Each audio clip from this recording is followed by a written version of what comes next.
If you had told me a year ago that a company who makes high quality cables, USB chargers and batteries would soon be launching their own NAS platform, I would have laughed in your face and said, there's no way. But fast forward a year and here we are with UGreen launching a whole range of NAS models to shake up the consumer NAS space, which has typically been dominated by two companies, QNAP and Synology. Let's see if this new challenger has done enough to steal the big boys' lunch. Full transparency, as always, UGreen did send me a couple of review units of their new NAS for me to check out, and UGreen is actually launching 6 different models of their NAS with varying differences. At the entry level, you have a basic 2-bay model, then there is 2 different 4-disc models, this is one of them here, a 6-disc model and an 8-disc model, and as well as an all-flash model that we have in the center. All of these have different configurations and specs outside of just the number of discs though, which we will take a look at in just a second. As for me, UGreen sent over the 4800 Plus, the 8800 Plus and the 480T, which gives us an all-round nice comparison of everything. And we're going to have links in the description as to where you can find them, of course, if you're interested in any of these models. Considering this is a completely new product category for UGreen, who has really done nothing like this before, and their main bread and butter up until now has been high quality cables and then chargers and batteries, the build quality of the NASync is exceptional and genuinely took me by surprise at how solid they feel and how well made they are. The main chassis is an aluminium alloy finished in a space grey with black accents, which I personally love, and then all of the hard drive base units, of course, have numbered hot swappable sleds up at the front with locks. I actually really like these sleds. They are toolless and they are extremely easy to install or swap out drives when needed, and they all also have little LED indicators on the front above the power button to indicate drive status. The hard drive base units can take full-size 3.5-inch drives or 2.5-inch SSDs, but you do need to add screws for a 2.5-inch drive as the hot swap mechanism is for the 3.5-inch drives, which makes sense as that will be the more popular size. And as for the all-flash model, it doesn't take any 3.5-inch or 2.5-inch drives, but rather it can take up to 4 M.2 SSDs instead if you want something that's really portable but seriously fast. However, speaking of M.2 SSDs, all of the hard drive base chassis from the 2-disc to the 8-disc model can take an additional 2 M.2 drives, which is also really nice. Other than the differences in discs and capacities between the different models, the other real difference between them is the CPU and memory configuration, the flash memory, and then the I/O.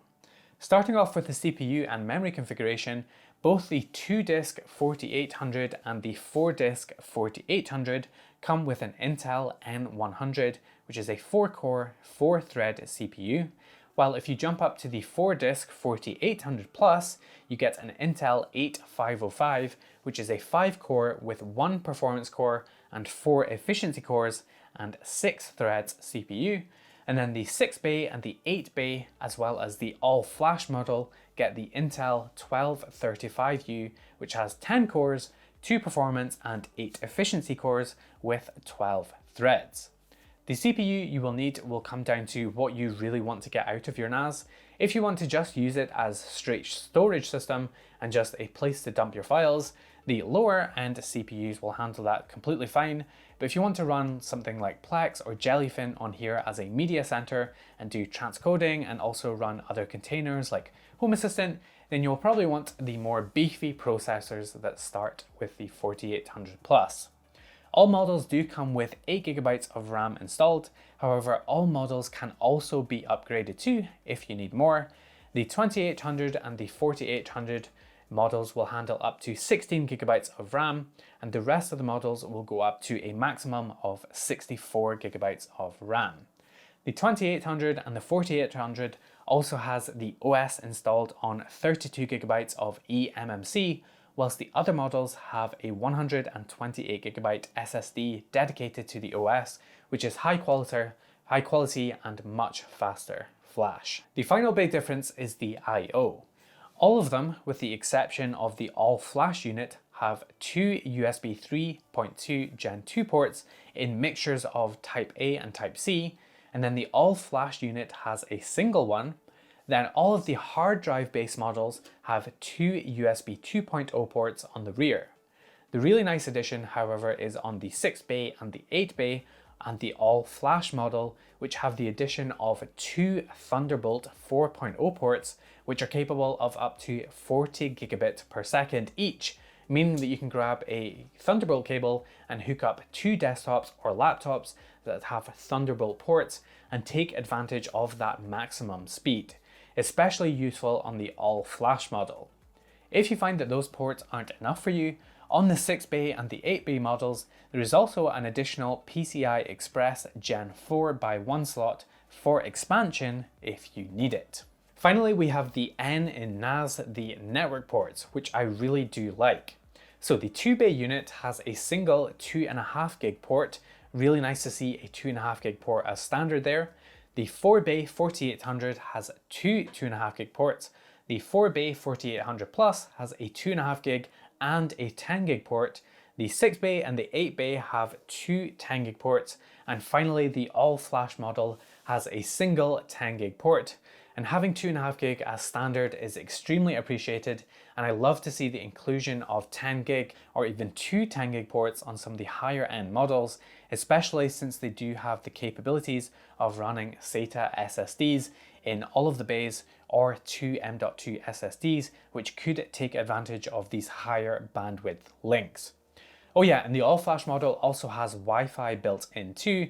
It's the only model that does have Wi-Fi, lending itself to being a bit more portable and on a run and gun type situation. All of the units also have a HDMI port letting you output directly to a TV or monitor. It's up to 3840 by 2160 on the 2-bay and both 4-bay models, and an 8K port on the 6-bay, 8-bay and the all-flash model. And basically this HDMI port lets you output movies directly from the NAS to any connected display. There's also an SD card slot on the 4-bay, the 6-bay and the 8-bay models. The only other thing to note about the hardware is that on the underside there is an easy access hatch which will let you in on the M.2 slots or also to access the memory modules. So really easy to upgrade things there, it's just two screws. And on the all-flash model, actually, because it's all M.2, the access compartment is actually an entire fan module that comes out and uses these pogo pins so that you don't have to deal with any cables when you remove it, which is a really nice touch, and I like the way they have designed that. Basically, this fan module will blow over the SSDs and keep them cool, because SSDs are getting so fast now, they can get really quite warm when under load, so the fans try and help to keep them a little bit cooler. Overall, again, the build quality is extremely premium feeling, and I have no concerns when it comes to durability of these units. They feel like absolute tanks, and I'm very impressed with the fit and finish. Now, it's all good and well building hardware. UGreen has built premium feeling hardware before in the form of chargers and batteries, but this time around there is so much more to it than just good feeling hardware, and arguably more important is the software. And this is the first time that UGreen has taken on the task of designing their own software too, as they decided to create their own OS specifically for the NASync range, rather than go with something like TrueNAS or Unraid, for example. UGreenOS Pro is the OS for NASync, which is actually based on Debian Linux with their own packages on top. Setup is extremely easy and quick and takes no more than a couple of minutes. Simply load up your drives into the drive bays, plug in a network cable, plug in a power cable and press the power button. After a few minutes, you can visit the IP address of the NAS in your browser and follow through the setup wizard and then prompt you to set up a storage volume. Now, you can create multiple volumes and select how many disks to add to a volume depending on what works best for you. For example, if you have the 8-bay model, you could create 2 volumes with 4 disks each. Most people will likely just want to stick the whole thing into a single volume, so don't overthink it, but the option is there if you need it. You also need to select a RAID level and file system, which is where I do have a little bit of a concern. When you are creating storage, it will prompt you to select your RAID level, and it has RAID 5 set as recommended, which is fine depending on your needs. But then it also recommends the file system as Btrfs, which has had some notable issues with RAID 5 and RAID 6 for quite some time, so I am surprised to see it as the recommended option. Now, these issues were supposedly addressed in kernel 6.2, however, UGreenOS is currently on kernel 6.1. It is possible that this was backported to 6.1 since that is a long-term support release, but I wasn't able to find it personally and I don't know enough about the inner workings of Btrfs to know if it's resolved or not on 6.1. This could be a complete non-issue, but since we are talking about data protection here and given how long RAID 5 and RAID 6 was an issue on Btrfs for, I would personally love to see UGreen provide an explanation here to reassure us on their choice of RAID 5 on Btrfs. As for me personally, I would have loved to seen ZFS included as a more mature option, since that is an option on Linux these days. Even if it did need a memory upgrade first, that would have been really nice to see, and I would have loved to see them add that in a future update. The rest of the UI is relatively simple and straightforward to use, and everything is managed through their web dashboard. It's actually very similar to Casa OS that we took a look at a while back, but overall it's very simple to use once you get used to where things are. I've been testing this for a while, and some of the earlier versions did have some weird bugs and things like the font randomly changing every new window you opened after a couple of seconds, which was pretty jarring. But the latest version seems to have fixed all that and most of the other little quirks I was running into. Translation from Chinese to English were very patchy also in previous builds, but again they have been resolved in the newer versions.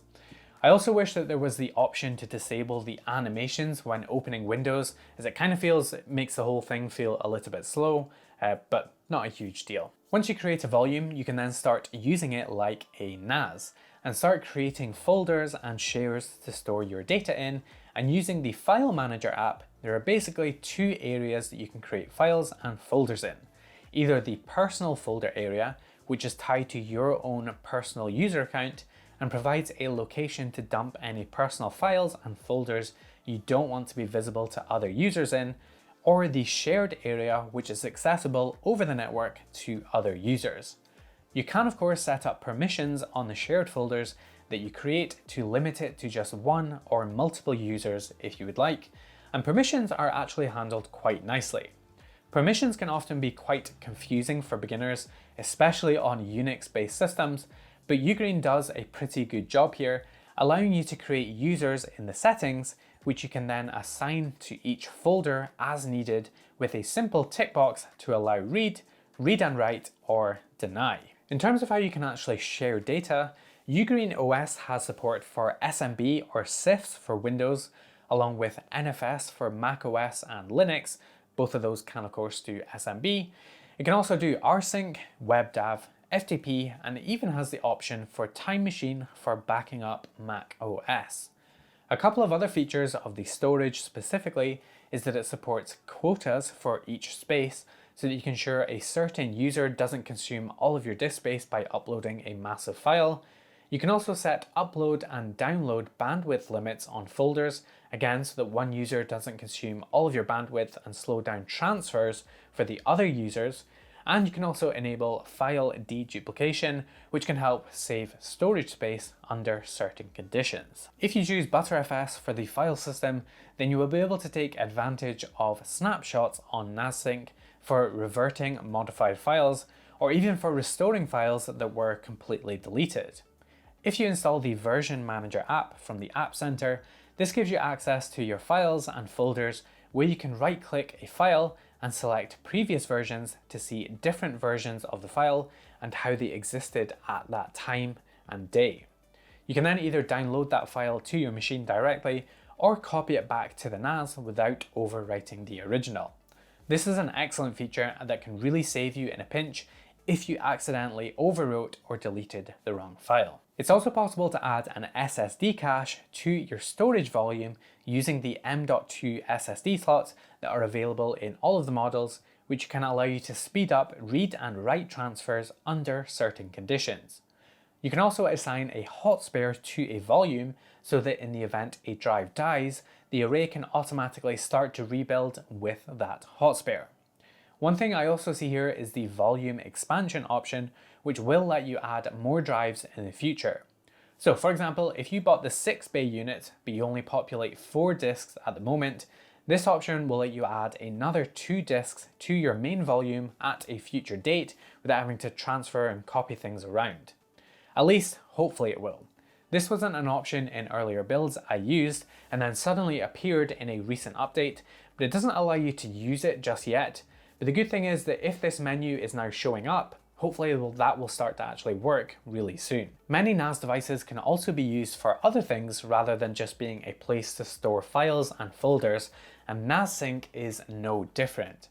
If you open up the App Center inside of UGreenOS, you'll see a bunch of pretty standard applications, some of which are pre-installed. However, if you look closelier, that is a word, there is a Docker app which is going to open up a ton of really great possibilities by allowing you to run Docker containers, meaning you have access to thousands of popular apps like Plex, Jellyfin, Home Assistant, Nginx, Nextcloud, WordPress, and so many more. Having this ability is a huge win and turns this from just a NAS into a fully fledged home server, essentially letting you run any application you want, so long as there is a Docker version available. For example, getting Home Assistant running on NASync takes no more than 2 minutes to download and get up and running. Docker can be pretty overwhelming for beginners since it's typically all done with config files and command line, but NASync breaks it all out into an easy to use UI, meaning that even beginners should be able to step through it. It also provides a nice dashboard for viewing usage of your apps, and you can even restrict how much memory and CPU apps are allowed to use, and the fact that all of these units have decently strong CPUs out of the box, along with that expandable memory, is a great addition here. There's also a mobile app for managing your NAS on the go and uploading files directly from your mobile. At the moment, there doesn't seem to be any way for it to automatically upload files from certain albums from your phone to the NAS, though it seems like this may get added soon potentially, as I did notice a setting for it, but I couldn't actually get it to do anything currently. Other than that, you can do all of the essentials from the app, and overall, it seems like a great start for when you want to take a look at what's going on your NAS and manage things when you aren't at a desktop. Speaking of accessing it remotely, UGreen does provide a very easy way of accessing your NAS remotely via their free UGreen Link service, which allows you to access it anywhere in the world while on the go. You basically just have to create a UGreen cloud account, which by the way isn't a requirement if you just want to use these locally. You can just use a local only account, which I really do love to see. And then you enable remote access in the settings, and that's really it. When you open the UGreen app or log in to the cloud account, you can hit the connect button on the NAS you want to connect to, and it will open right up with a unique URL. Now, a word of warning about this feature. Documentation is extremely light at the moment, so I don't know what mechanism they are using to implement this feature. Ideally, this would be end-to-end encrypted and provide a straight tunnel from your device to your NAS with no data going through UGreen servers, and they are just acting as a connection broker basically. However, until UGreen provides more information about how this works, I do encourage you to exercise caution around this feature for now, as for all we know, in order to make this work, all of your data could be going through UGreen servers. So again, just play it safe with this one for now until more information is released. One thing I did notice was the 2-factor emails that they send when you're trying to log in from a new device were in German, suggesting that the servers are at least in the EU for EU customers, and I would assume the same for America and American residents. And also the link to access my NAS does appear to be an EU link, which gives me some hope that they are indeed implementing this feature correctly. There's also a backup service which lets you automatically sync this NAS with either another UGreen NAS or an rsync server. Lots of NAS OSs out there have this ability, but it can often be a little fiddly to set up if you are a beginner, but UGreen absolutely nails it here with just it taking a couple of clicks to sync it to another UGreen NAS, either over the local network via an IP address or through a UGreen cloud account. When you start syncing, you can choose the sync to one-way or two-way if you also want to back up the destination NAS, and then you can run the sync either manually or on a schedule or even in real time for mission critical data. This real-time sync is actually super impressive and works extremely fast. Within just a couple of seconds for large transfers finishing, the task will automatically start sending it to the destination.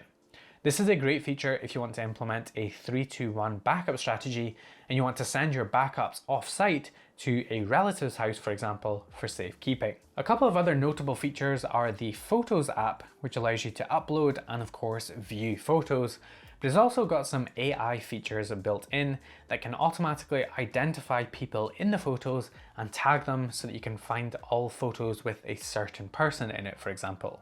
At least it should. Currently, when I've been testing it, it doesn't really work and you end up manually adding tags to every photo. And then even when you upload the exact same image that you've already tagged once, again, it doesn't automatically recognize the person in it. It's also got text recognition where it can extract text from photos, and it works well if the text is like straight on, but if the text is at an angle, it will fail to pick it up properly, so your mileage may vary there. It's also supposed to be able to detect objects and breeds of dogs and cats, but I wasn't able to get that working. Luckily, the AI models do seem to work offline and work locally after you download the model from the internet, as even with the internet blocked, it was able to do person recognition correctly, but there is definitely some work to be done there. Finally, one feature I can see being really clutch is the universal search application, which essentially lets you search through all of your files and folders for certain words, and it can even search the contents of certain files for your keyword to find the right one. I know that I personally often can remember a word or phrase inside of a document, but I can't exactly remember the right file name or the right location, so I can see this being a really useful addition. The last thing I want to talk about with regards to the software and the OS is, well, the choice of OS. When I first saw this announced, I was really excited by the hardware, which looks fantastic, and it is fantastic, and when I saw that it was using an x86 CPU, that immediately had me wondering if we could run our own OS instead, such as TrueNAS or Unraid. Don't get me wrong, I do think the majority of people are going to want to run UGreenOS on here, but I would personally love to be able to use ZFS with TrueNAS scale on some of these units, and I know many others had the same question. I reached out to UGreen to ask about this, and essentially I pled with them to open this up. They did get back to me and understand the need to potentially run other OSs and said that they will be more flexible on that front, which I'm hoping means that they are going to allow it. Maybe? UGreen, I beg you once again, please let us run our own OS on here. I completely understand that there will be no warranty from a software side of things, but please be open to allowing users to switch the OS so long as they are happy without support on the software. I would personally suggest the following. Firstly, you would allow an official way of installing another OS with the understanding that there will be no support on the software side of things. And secondly, if the user does want support with hardware, they would need to reinstall UGreenOS, which you would allow users to download and reinstall to their NAS in order to get hardware and software support once again. I think this will really set you a level above from your competition and will gain a lot of trust from the community. That is the hardware and software side of the UGreen NASync series. What about the price? Well, currently this NASync series is on Kickstarter for around another 2 weeks or so. However, it has already obliterated its target and is sitting at almost £5 million pledged, so there is definitely a lot of excitement about this product. If you want to jump on the Kickstarter, which of course do be aware that nothing is guaranteed with Kickstarter, though UGreen is a well-established company at this point, so it's definitely a more reasonable bet. The 2-bay system is on early bird for $259, whilst the 8-bay model is $974, and then all of the other models are in between that, which I do think is very reasonable for the hardware you are getting and a very solid build quality whilst getting fast networking, M.2 slots, solid I/O, and a pretty good software experience. Definitely some bugs to work out on the software, but like I say, they've been pushing a lot of updates over the last couple of weeks and it's already improved a lot. If you are in the market for a NAS like this, then it's really worth considering in my opinion, even at the higher price once the Kickstarter ends. Once again, I am really impressed with how well this has turned out for a first attempt at a completely new product category for them, and I'm just generally very happy to see more competition in this space, as there haven't been a lot of great options for a while, and more competition is always more good. If you want to pick up one of these, then I'll leave links down below as to where you can find them, as always. That's about it from me for this review. I hope you enjoyed this video. Thanks so much for sticking with me. If you did enjoy it, then please drop this video a like and get subscribed, and I will see you in the next video.